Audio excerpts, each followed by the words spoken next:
Hello, good morning guys. Nandito na naman ang among cutie birds. Always na siya nagre-relax dyan guys. Relax time. Dyan lang sila guys. Everyday guys. Nakakatuwa guys. Oo, nakakatuwa yan sila guys.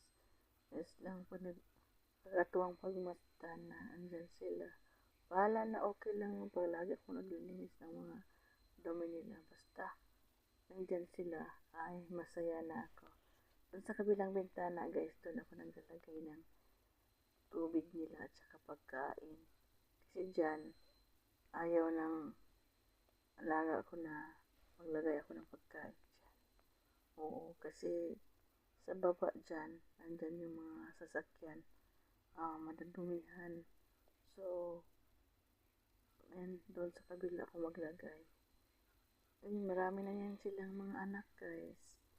Oh, doon din sa kabila magtatambay yung mga anak nila. Doon sila nagawa ng nest. Yung salag ba? Oh, doon sa kabila. Oh, doon sila.